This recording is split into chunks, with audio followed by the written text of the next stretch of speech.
Hey everybody, this is Scott, the host of the Sunday Morning Coffee Podcast. I would like to invite you to support the show through our Patreon page at patreon.com/smcpod. That's patreon.com/smcpod, where for only $4 per month, you can get early access to episodes and members only content. Once again, that's patreon.com/smcpod, and I thank you for your support. Happy to welcome Donald Dunn to the podcast this week. Donald, I appreciate your time and thank you for joining me. Hey, I appreciate for having me on. I've been trying to get this done a couple of times. I had to cancel on you once, so I apologize for that. So I appreciate your patience in getting this done. So thank you. No problem. So let's start where I kind of like to start with everybody. Just a little bit of background about yourself and, where you're from and so on, and what led you to where you are at today. All right. So I joined the military in 94. Did 68 months of combat time after 9/11. 9 months was in Bosnia. The rest was Iraq, Afghanistan. I retired in 2014 after 20 years. And I then opened up a trucking company for about 6 years. And then due to my mom's health and the economy, I decided to close that. And I took a job here in Missouri so I could help take care of my mom. And I started a podcast. And the podcast turned into a radio station. The radio station turned into a nonprofit. And it just grew from there.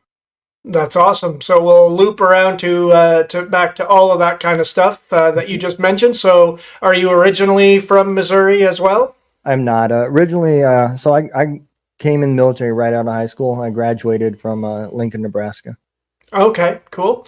And what was your role in the military? So I was a diesel mechanic, and then in 2000 even, I volunteered to go to the 160th. So I did 10 years in the special ops community, and then I finished out as a mechanic in the back in the regular Army for my last 2 years before I retired. And so when you're in Iraq, Afghanistan, just describe a little bit for people that might not know what. I know it's kind of hard to sort of blanket describe what it's like to be there, but from your perspective, what was that experience like? Were you in the thick of it? What was your role in that, and where were you? Were you right at the front lines? Were you sort of back? Just talk a little bit about that experience, if you would. Okay. So after 9/11 started, like I said, by that time I was already with the 160th, and we deployed to Kandahar, Afghanistan, our first time. That was in March of 2002. And the way the special ops community does it, they do it in small teams. So you'll go for 3 months at a time. Each section will have a small team making a company size element. And so we'd go for 3 to 4 months at a time, and then we would rotate back, and we ran missions from Kandahar right at the beginning. Like I said, we were an aviation unit, so we did a lot of work with infilling, like SEALs and SF guys, Rangers, and that sort of stuff. And that went on for a couple years. And then, as the weird thing about Afghanistan is the climate dictates where the fighting happens. Mm-hmm. And in the summertime, they come out of the mountains, and Kandahar region, it was the area that they wanted back. And so that area would really heat up in the summertime. And so we would run missions out of that area. In the wintertime, it would all move north up into the mountains and in their little caves and running supply routes back and forth between Pakistan. And so because of the terrain and how high, that made it really hard on us. The areas are completely different. Kandahar gets like a low of like 40, in the wintertime. And you get up north and there'll be snow on the ground till April. So, I mean, it is extremely different. in regions. The altitude is extremely different. Um, Up north, you'll have mountainous with some trees and stuff like that. Down south, it's cactuses and tumbleweeds and sand. Hmm. And so you really have to adjust to the terrain, keeping in mind your training. You may require you to go further up north where the altitude is much higher, much harder to breathe. And that kind of really dictated a lot of the tempo. Um, as the wars went on, we started picking up more regions. Now, keep in mind before we were even there, we were already in the Philippines. We already had units in South America. We had units in the United States and a small company size element in Korea. And so we were already spread out. And then Iraq kicked off, and it got to the point where we were doing 3 months in Afghanistan, 3 months in the States, 3 months in Iraq, Hmm. and when you came back, you may be asked to support another mission in Colombia or Philippines or wherever. And so you never got to go home. And the regular Army's policy is once you've deployed for a year, you're guaranteed at least a 9 month stint off, no more deployments. Well, we never got that Hmm. because we were never gone for a year at a time. We always touched U.S. soil, and that cancels all that out. So it made it really hard, especially for the families, because we were constantly on the road, and it wears on you. And by 2010, when I left, I was so tired of deploying. You know, Hmm. um, we had we had 2005 was probably the worst year for us, and that was when we first lost some members in our unit, and they I think it was not just for me, but I think it was an awakening for everybody because from 2002 to 2005, man, we ran a lot of missions, and it was like work. You got up, you ran missions, came back, ate, went to sleep. Everything's good. It's like going to your job. And 2005 was when we learned how dangerous it really was. Um, I don't know if you've seen the show, The Lone Survivor. I But have not. okay, well the first time we lost casualties was from that mission. We were the QRF that was taking the SEALs in to pull out the other SEALs that were um, up in the mountains there in a firefight. And so we got the information late, and as we were infilling, um, one of our aircrafts got hit with an RPG, and it killed 16 people, 8 from my unit and 8 Navy SEALs.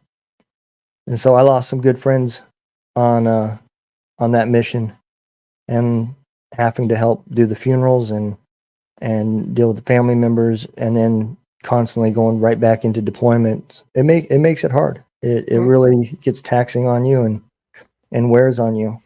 And even the regular Army guys, I'm not taking nothing away from them either, because they would deploy for a year at a time, come back, and you're thinking you're getting 9 months off, but that's really a lie too, because within 3 months later, you already knew that where you were deploying next to, and the rest of it was train up. So you're in the field, you're at the ranges, training, whatever. You're still not seeing your family, and now you're going to go for another 9 months to a year at a time. And the tempo was just so it just ate soldiers, you know. And I think that was probably what made it the hardest was the tempo. You know, it's hard to believe. A lot of people don't think about this, but a soldier that came in after 9/11 and did a 20-year career retired, and his whole career was spent fighting that same war. Hmm. You know, we don't have any other wars that ever lasted like that. That's right. You know, even back in the draft, you know, those guys were drafted and they were over there for a year, and then they came back home. You know, so it did make it hard. Our war was unique in that aspect, you know, and I'm not comparing what was harder to any other war. I'm just saying ours was different. You Hmm. know, it had its own unique challenges. Now you mentioned 2005, first time that you guys lost anyone. Mhm. What would you now? Obviously, you weren't complacent because you know the danger every day that you're going out Right. into. What was that like? What effect did that have that first time when you first lose friends, when you lose buddies? Like you said, the first few years you were all safe and that's great, and then this happens. I, that must really snap you, not to reality, because I'm not saying that you weren't looking at reality, but it must be quite a jolt at that time. Yeah, absolutely. I mean, especially for the fact that before we did the funerals, we had to help some of the family members pack up their house. And I remember standing there in my buddy's house, Marcus, um, helping his wife and his youngins pack up so they could move back to. I think we were going back to her mom's or her family's um, area. But watching these kids, knowing that they're not going to grow up with their dad, and I had kids not much older than them. Um, a wife. I mean, me and my wife we started dating in seventh grade, got married right out of high school, and it's eye opening on seeing that side of things. A lot of us don't understand. I ain't gonna say we don't understand. I'm gonna say that we don't put thought into it. That if we die, well, we got our life insurance. It's $250,000, but it doesn't. That doesn't replace the income that's going to be lost in the next 20 years. Mm-hmm.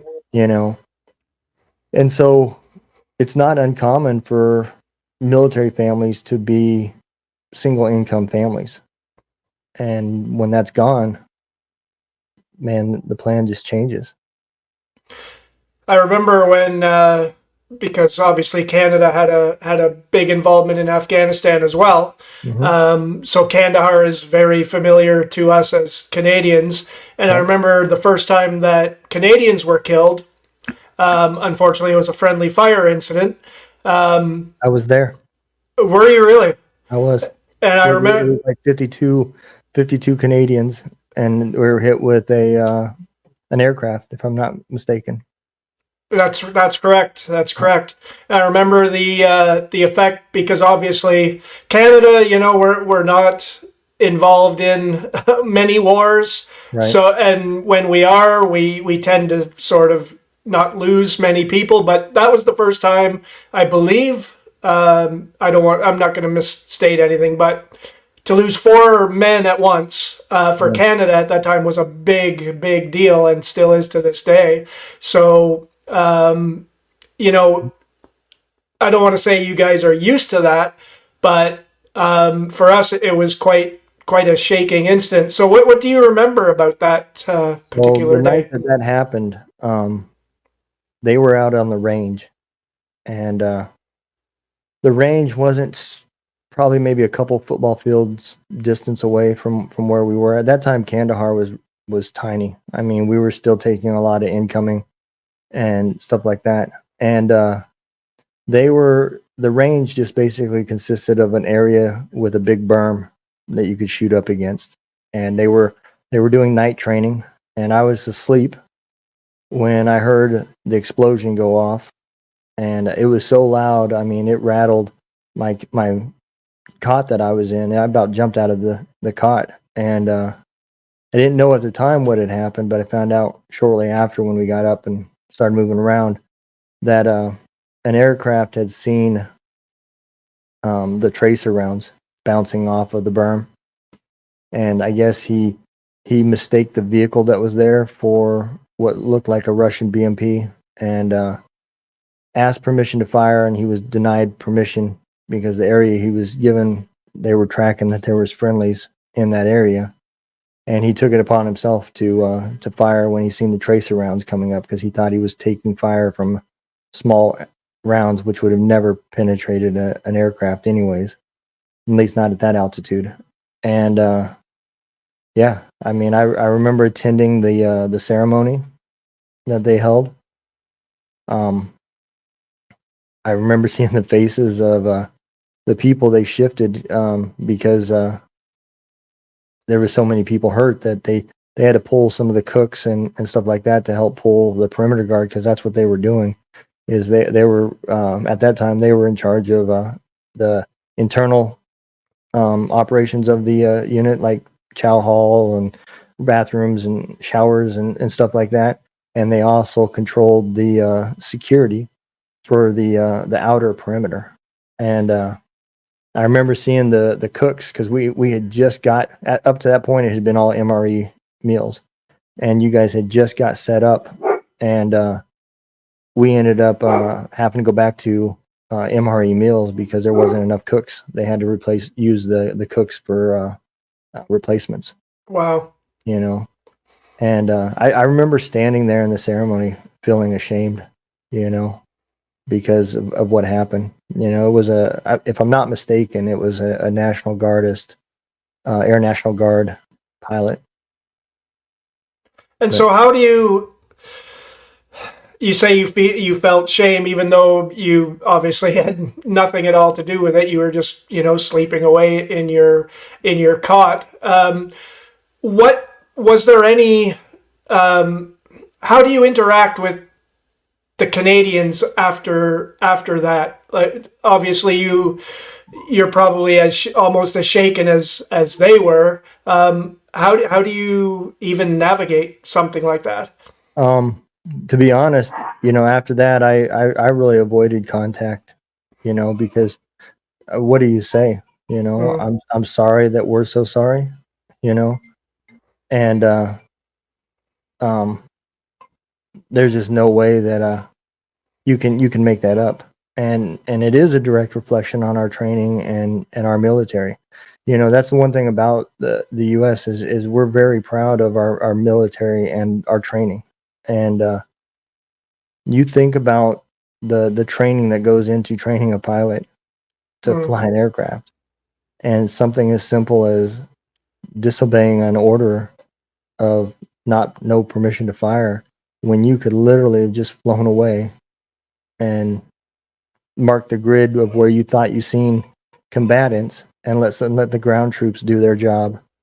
But it wasn't. It was more of somebody that was just looking to get into the fight, and he made a horrible mistake, which is direct reflection on us. That's one of our team members. And does every now it's I don't obviously you can't speak for every American soldier in that situation, but do you feel that that's a collective thought process that you just shared? That, oh my God, that was one of us, and this is what we look like at this point.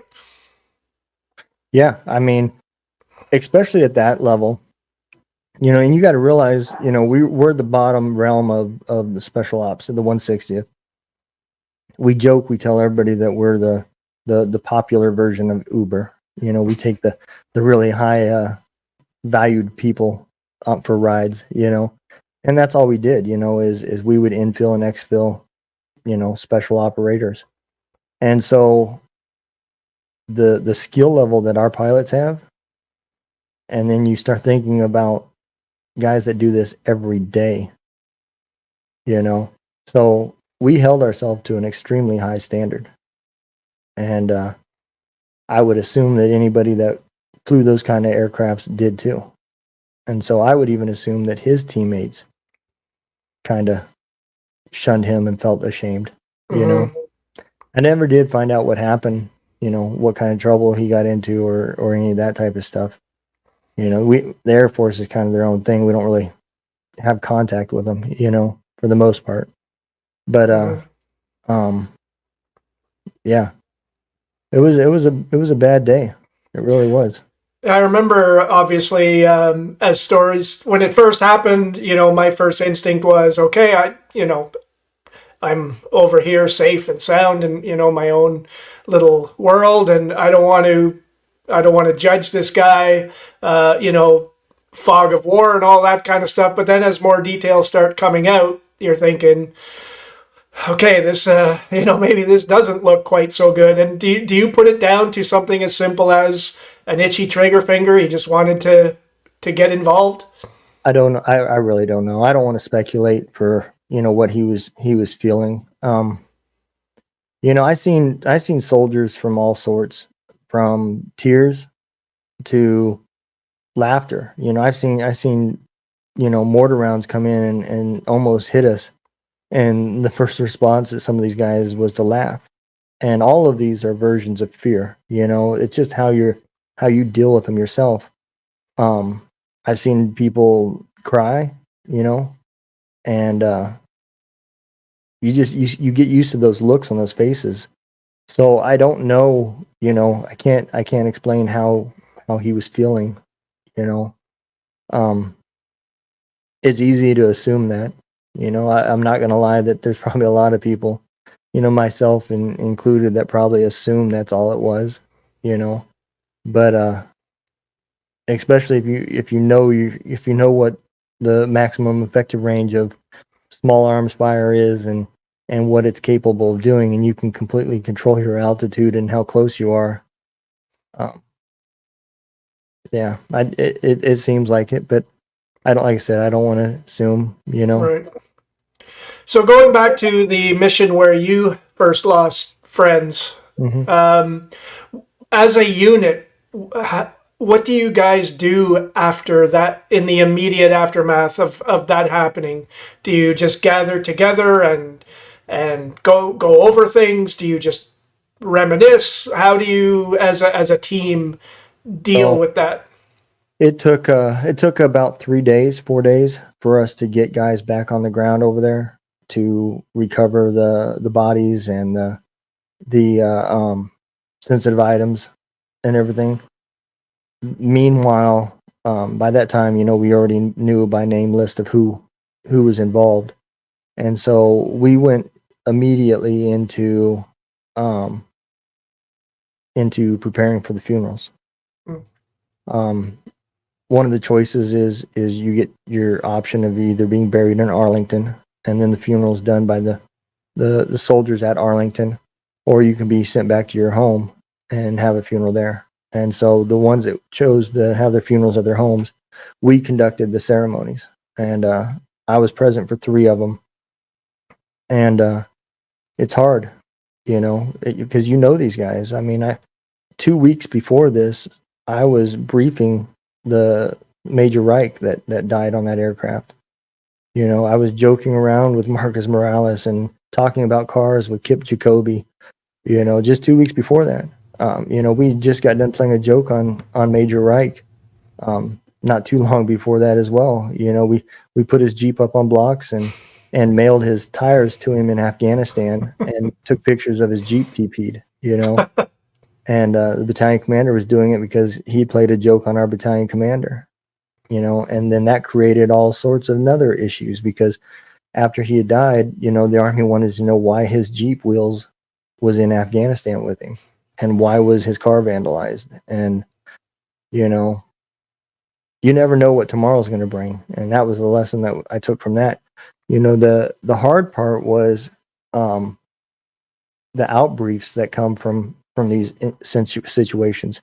Every time an aircraft is involved in an accident, the debrief consists of you having to listen to the black box recordings and hearing the fear and everything that's going on in the aircraft at the time.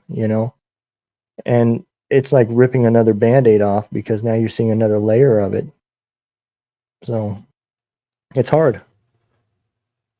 Talk a little bit about because I don't think, well, I'm sure most people have no idea about the bond that you form with people in a situation like that. Like, we all have good close friends. I have friends that I would, do anything for, and vice versa.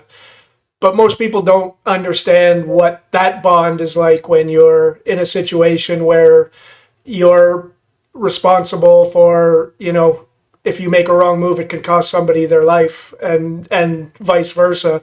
Yeah. What is that bond like between soldiers? So it's closer than family. I you know, um, it's something that's very hard to explain. But when you are living with somebody, I was in a tent at that time with 12 other people, and we're sleeping head to toe, so that we're not breathing on each other because our cots are that close to each other. And You know, you're eating with these guys, you're showering with these guys, you're fighting with these guys. You know, they see you at your best moments and they see you at your worst moments, you know. And you have to rely on each other's training because that's all you've got. That you don't there's not another option. And so if you can't depend on that other person, then the whole team breaks down. And so when you have that kind of bond just in trust, which is the foundation to any bond, you will get to the point where you will trust these people more than you would most of your family members. And you know, there's guys out there that I can confide in, and I've talked to about things that happened over there that I never even told my wife about, you know, until recently. And it is tough to explain because even in like non-combat situations, you know, you'll get a taste of that in places where you can't take your family. So Korea and stuff like that, where they're just hardships, you'll have that bond. It'll start forming, but it won't be the same. When you add the potential of death and you see the fear in other people's eyes and they see it in you and everything else, they man, it just seals it, you know. Is it almost reassuring when you see that in the other guys' faces because you're thinking, "Oh fuck! At least it's not just me that's scared right now," and Yeah, it kind of brings you all together. absolutely.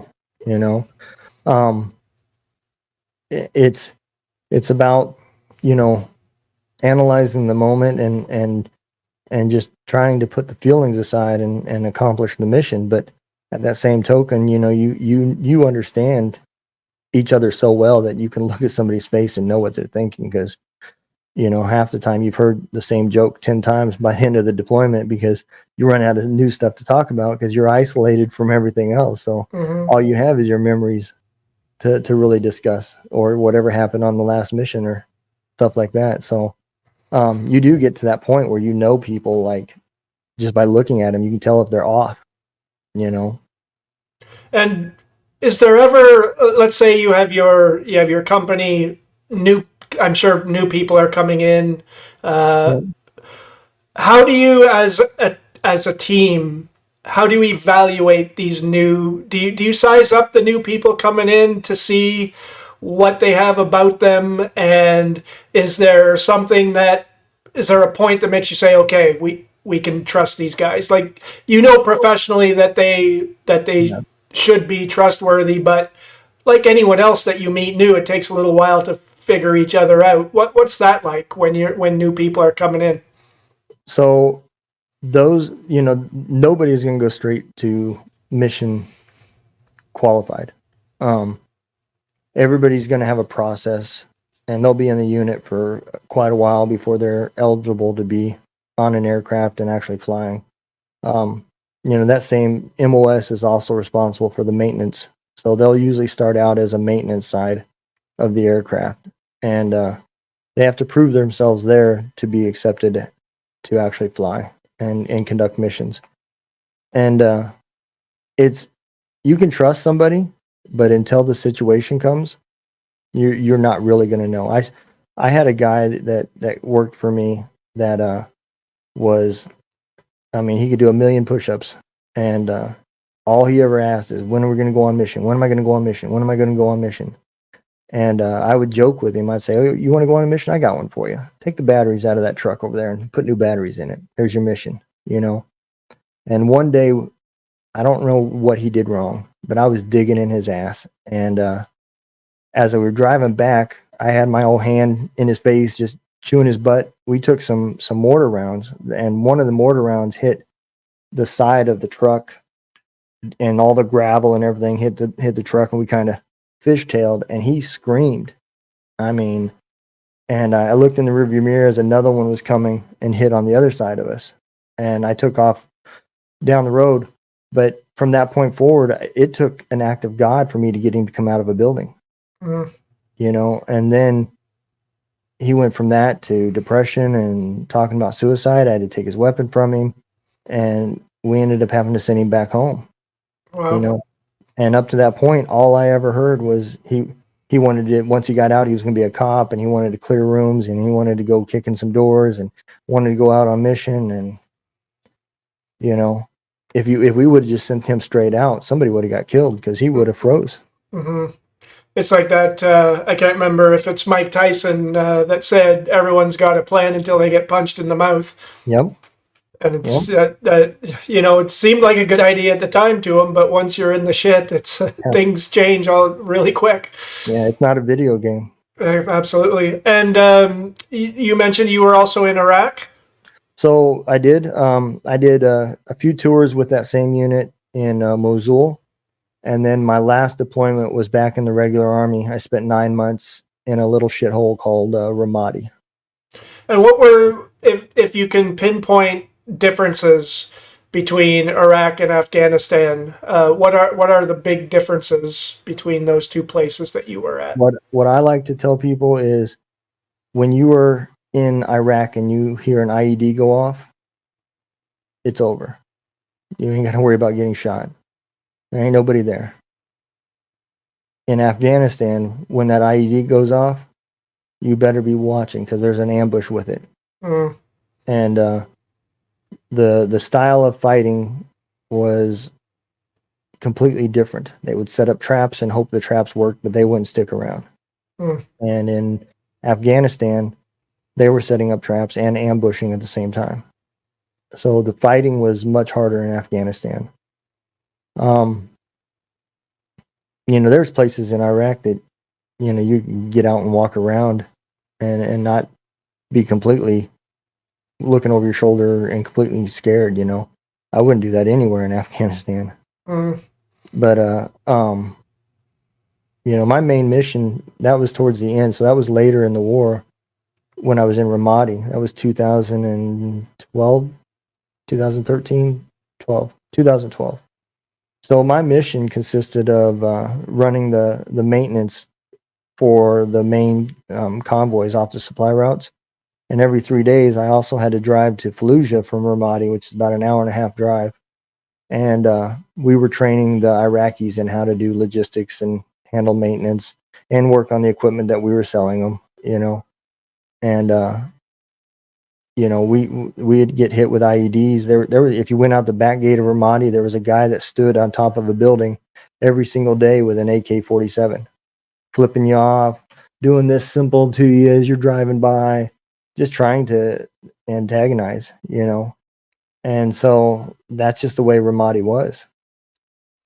I remember, I think it was in a book I read about the Canadians in Afghanistan, or it was an interview, I can't remember which, but they talked to a guy who was asked about being on patrol in a convoy. And he basically said, picture a half-hour drive to work that takes 3-4 hours, and every time the wheel turns, you're worried that you're going to blow up. Now imagine that for every day, Yeah. and try to you can't put yourself in that position. Nobody can put themselves in that position. Is that pretty much what it's like? Just you're just constantly alert, on edge, until you're back in the relative safety of your camp. So yeah, so the Army does things a little bit different. Anytime before we go out on a major convoy, the engineers will go out and they run that same route that you're going to take with this the same truck as you have, but they got that real heavy spiked roller. It looks like a concrete roller, but it's got spikes on it, Right. and it sits way out in front of the vehicle. And they'll drive that same route, doing 15, 20 miles per hour, and just clearing the routes. So what you had to worry about was the beginning of the convoys, because it took so long for them to run those routes that time gap between when they ran them and you ran them is where IEDs would get set up at, you Mm. know. And they, but you know, that's a job I would never want, man. Your whole purpose is to find a mine and drive it into it. And so, I mean, yeah, my hat's off to those guys. Absolutely. You had to be another version of stupid to be willing to do that. All right, so let's move forward now. You leave the military. Hmm. Um, at what point do you start to see the issues that are plaguing veterans that have come home? That must happen fairly quickly for you. Having been there, you must see that pretty quickly. That hey, things aren't good for these guys. I think for everybody, it happens before you leave. Um, Mm, you just don't admit it, you know.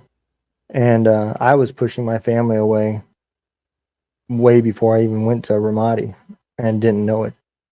And trying to work all the time, you know, the wife quit sleeping in the same bed with me because she got tired of getting elbowed and punched and hearing me yell. And she would ask me what's wrong. I'd tell her just a bad dream. And she'd ask me what the dream was about, and I'd tell her I don't remember. mm, And you know, none of that was true.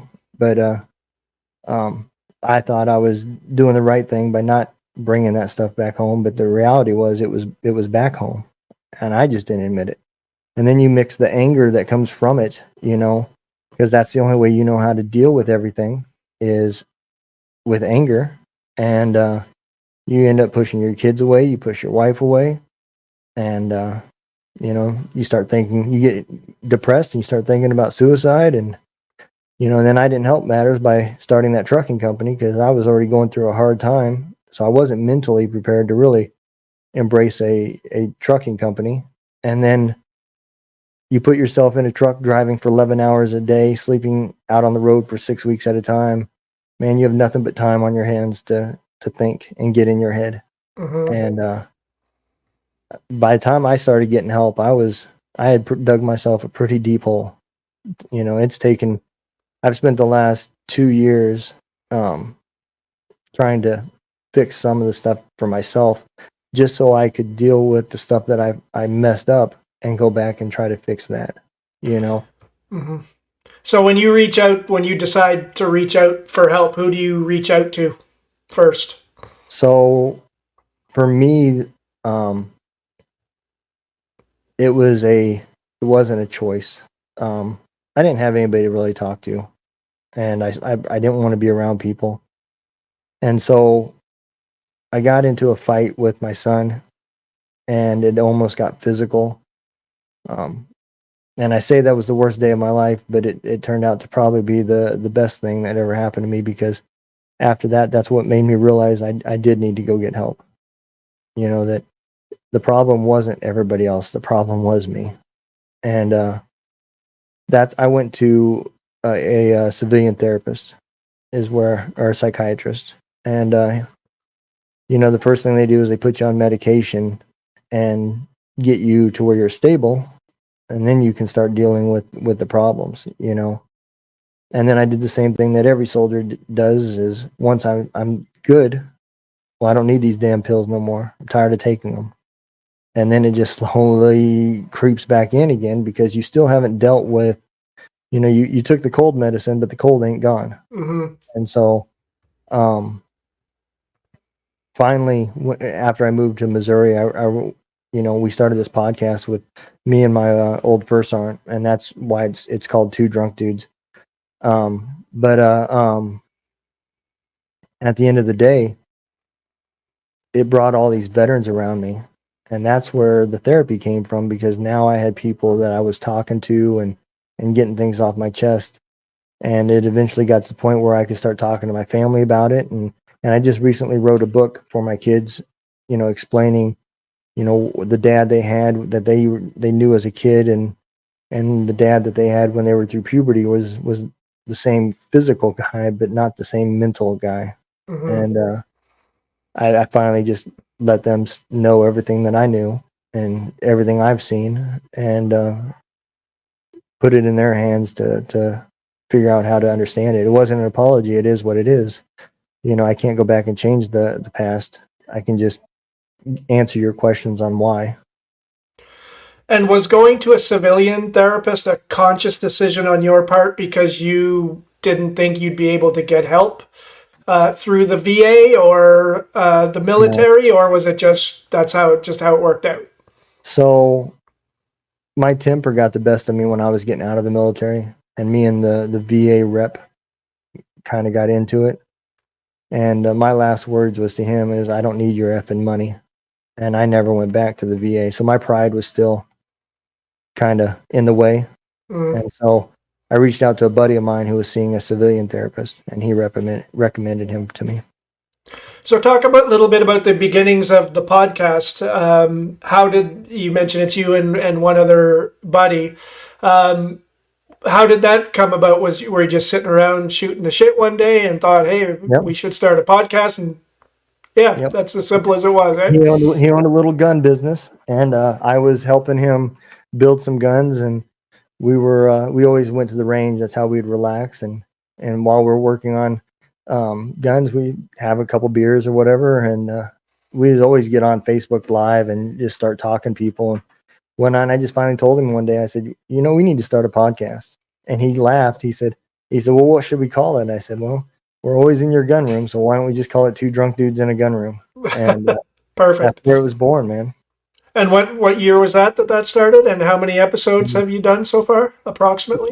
21, and I'm just under 200. Wow. And what is is it literally just two drunk dudes talking about Uh, whatever, or? yep. So the main part of the show is just me now. I'm the only host, so you have to drink enough till you see two of me. But I didn't want to go through the hassles of rebranding, and who knows, one day maybe he'll come back on. But yeah, it's anybody I find interesting. If you got an interesting story, I just bring you on. And I don't really care if one person or 10,000 people watches my show. It's about me and therapy and getting to talk to somebody and learn something new.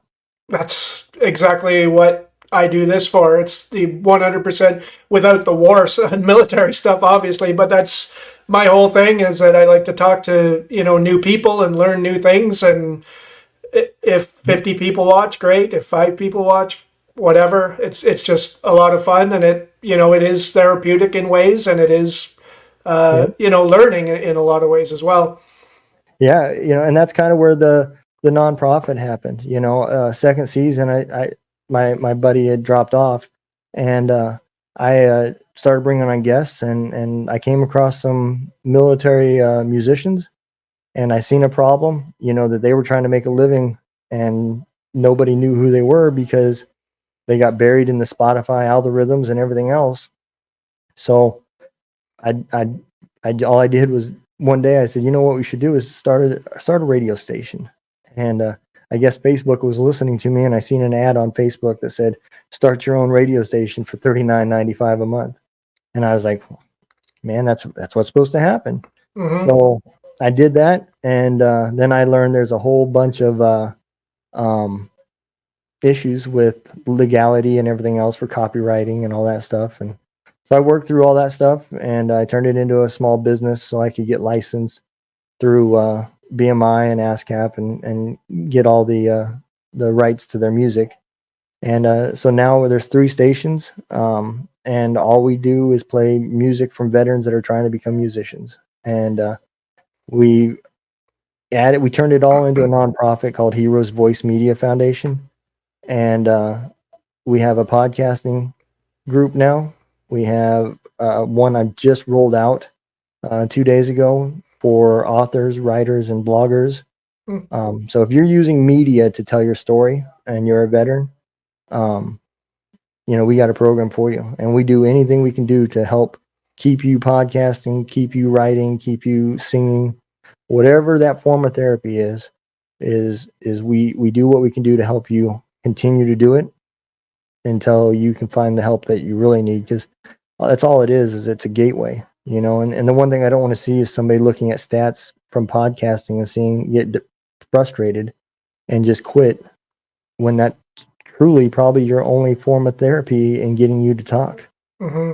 you know, um, without something like that, depression sits in and isolation sits in, and then you become a statistic. And so I think, for us, the best thing to do is to help you and give you some realistic expectations and support. And before you know it, you're surrounded by veterans that you have now phone numbers and Facebook access to, and you're having a bad day, man, somebody's still up. Most of us don't sleep very well anyway, so the likelihood that you're waking somebody up is probably slim to none anyways. So if Mm-hmm. you're having a bad day, reach out. And it's just like a family. And then hopefully here within about 2 weeks, we've got our first Roku channel that is starting for podcasters. And there's another channel for what we call MMTV, which is military music television. And it's the music videos from all these artists that are on the radio station that have made music videos. That's amazing. So, is it a wide range of genres Oh, of music? Must be everything every from metal to rock to hip hop. I can only imagine what the range of genres is. there is a guy that plays folk music, or he kind of lists himself as a street musician. And you'd never guess, but in the military he was a sniper. Mm, But he's singing folk, you know Rocky Top type music. And he's got an amazing voice. And we got that. We've got some guys that are death metal. We got a few R&B artists, all sorts, that's country. amazing. And we got enough country, so we created our own country station, and we have enough rock and roll for our own rock and roll station. And then we Wow. also have our mixed genre. Again, it's funny. Obviously, the without the military experience, how similar our sort of uh, stories are in some ways. Because I also many years ago, 30 years ago, went to college for radio broadcasting. Mm-hmm. Decided pretty quickly that I didn't really like the standard radio broadcasting gig because, no offense to anyone that likes Madonna, but I don't want to be sitting playing Madonna. And so I gave it up. And then 30 years later, saw an ad for Live 365. Yep. Start your own radio station for $60 a month. They take care of all the licensing of the music and everything. And so Yep. I started my own radio station, and it's mostly just my buddies and I that listen to it. But I get to play the music that I want to play. I get to say what I want to say when Yep. I want, and it's just again, it's just a creative outlet. Just a way to hang out with my buddies on a Saturday evening and listen Yep. to some tunes. It's the internet has made so many things like that possible that weren't possible all those years ago. Yep. Absolutely. Absolutely. So I spoke to, and this episode is going to air, I believe, next Sunday. I spoke to a retired Navy officer, and I asked her the question, and I'll ask you the question. And it's a tough question to answer because I'm sure you could speak about this for 5 hours. Where do you think, um, where do you think your military, your government, in what ways have they failed people like yourself and your buddies that have come back from war and just have seemingly been left to the side to fend for yourselves? Where do you think is it just a funding thing? Is it oh, you're retired, we're done with you? What do you think is going on there? It's a leadership problem. Early in the war, all the real old crusty guys that had experience left. Mm, And during the war, people got promoted so fast. I mean, I remember it used to take 12 years to become an E6. Now you can do it in 5. Because of the people dying, the fluctuations, the slots stay open, and there's tons of schools and everything else. And also, the internet and everything else, it all helps to get you promoted. Well, you may physically be able to put the rank on your shoulder, but are you mentally able to do what that rank was designed to do? And that's exactly what I think we've seen in Afghanistan was those officers were were much younger than what a 20-year ago person at that same rank would have been. You would have never seen somebody make sergeant major, which is the top enlisted rank, in 20 years. They had to stay past 20 years to make it to that rank. And I've seen people now do it in 17. Hmm. And as soldiers, man, we're learned by example. When it happens, we learn from it, and then we take that knowledge. So you have to have those life experiences to be able to understand that thought process, and all that stuff was gone. Not to mention the generation that's there now is not the same generation that started that war. It's a whole different generation. Mm-hmm. That's true. In 20 years, Yeah. that's not an insignificant. It's not like World War II where it was over, the course of, for America anyway, 4 or 5 years. Yep. It's 4 times that, and you have people that are 20 when they come in and 40 when it's over. And Yep. people who probably weren't born when it started, Yep. coming in at the end. Yes, sir. So, what were your thoughts? I'm really interested to hear what your thoughts were when Afghanistan was handed back to the Taliban on a silver platter. That must have just pissed off you guys Everybody. like you would not believe. I can only imagine the thoughts of, well, what the fuck did we do that for? Yeah. I mean, absolutely. And the way we did it was just horrible. And the cover-ups that will eventually come out, when they start investigating it, that was just piss poor leadership all around. That those 13 soldiers did not have to die at Abbey Gate. It was preventable. And again, it's just an issue of leadership from the very top. And Yep. I'm not obviously going to make this a political podcast, but you kind of wonder how it would have been different if someone else had been in charge at that time. Absolutely. And Absolutely. we'll never know, obviously, but I have a pretty good sense that it wouldn't have turned out the way that it did. Right. I mean, we didn't leave Iraq that way. Mm-hmm. That's true, yeah. So you mentioned that you wrote a book for your kids. Is that a book that you have published? Is that And not yet. I'm leaving that up to my kids on whether they want it out there. mhm. And I just sent it to them a few weeks ago. Oh, Um, okay. I, So it's I, very recent. yeah, I have not. There's some real personal stuff in there, and I think in a way it also helped me because Hmm. writing it down made me look at things from a different perspective.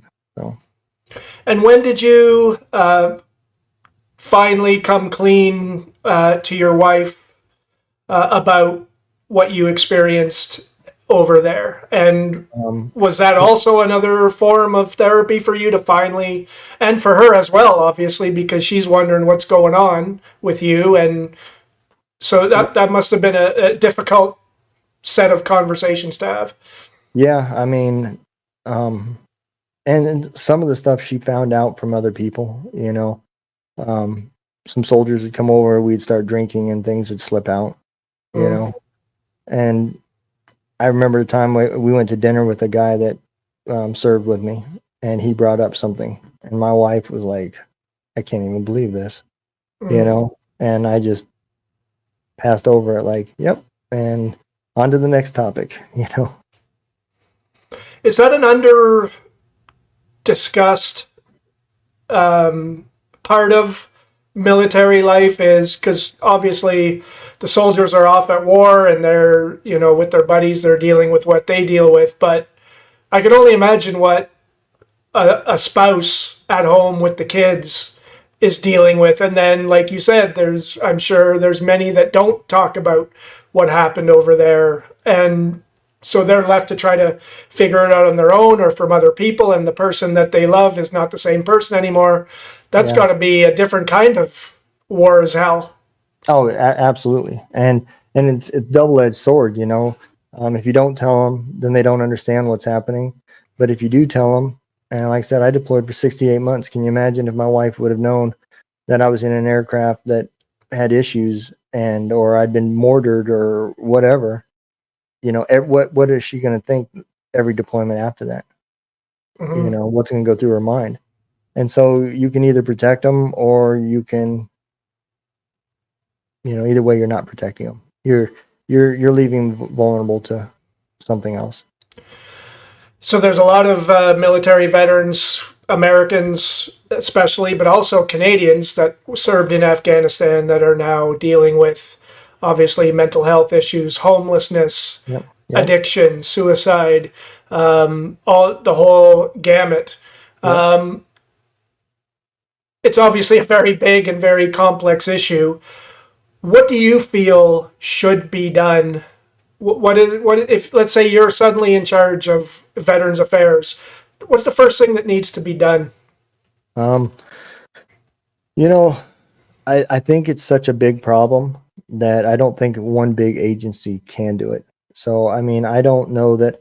I think I would invest more money in the smaller nonprofits, Mm, and let people specialize. You know, I know a lot of great people that deal with PTSD, but I also know a lot of great people that just offer things like hunting to get a soldier to think of something else for the day. There's another organization that takes soldiers out and puts them in race cars and lets them have a taste of that adrenaline again. And they're isolated on a track for a whole weekend, so there's no outside noise, no nothing. They can just relax and have fun. And mm, you're surrounded by a bunch of other veterans doing it. And so there's all these different types of things. And you, when you try to microscope that into one organization and say we're going to be the one-stop shop, we're the gas station, convenience store of PTSD, you're just going to have a big net with a bunch of holes in it, and people are going to fall through it. mm-hmm. There's been lots of talk lately. I listen to a lot of podcasts and so on. A lot of talk about alternative types of therapies for PTSD and so on. And you mentioned that you were put on medication to help sort of level you out so that you could start Yep. dealing with things. There's a lot of talk about, for example, the use of psychedelics Yep. to treat PTSD, ayahuasca and ketamine and all that sort of stuff. Where do you stand on that kind of new? Do you think that it's about time that we start Yep. trying some new things? I absolutely do. Anytime that money is involved, the thought of the other person is not the more important. It's the bottom line. And if there's a natural way to help people, because there ain't no drug out there that's going to fix this. Mm-hmm. You still got to do the work and deal with it. And so you can go to big pharma and take all these pills, but you still got to do the work and deal with it. And psychedelics and everything else allows you to do that the same way. You can do it at the same time, naturally. Mm-hmm. And I think I personally have not tried it yet, but it is something I am looking at.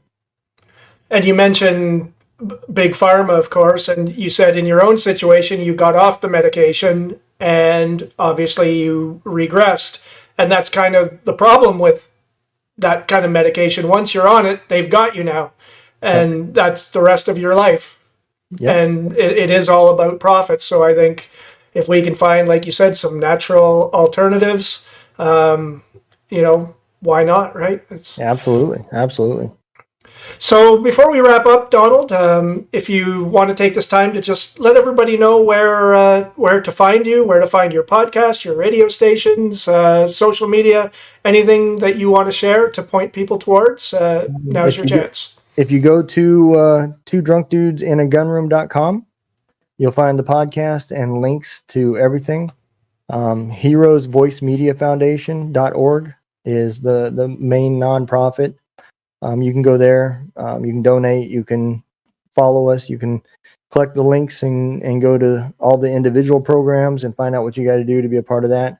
And you can also go to gunroomradio.com and you'll have access to any of the radio stations. They're all free. You don't have to have an account or sign up for anything. You just go over to it and hit play and just know that you're listening to a veteran that's singing. That's great. And it would have been some kind of coincidence if that domain name had been taken. two Yeah. drunk dudes in a gunroom.com. Yeah, absolutely. I'm sure that wasn't top of your concerns at that time that someone was going to have scooped that up. I had no idea we was ever going to get to this point. When we first started it, I was probably 3 or 4 beers into it when I even said it. So Well, man, thanks for doing this tonight. I admire everything that you're doing. I admire, your service and all your buddies and the sacrifice that you guys made. So thank you for that, and I appreciate your time very much tonight. thank you. Thanks for having me on. It's been a pleasure, Donald. All right.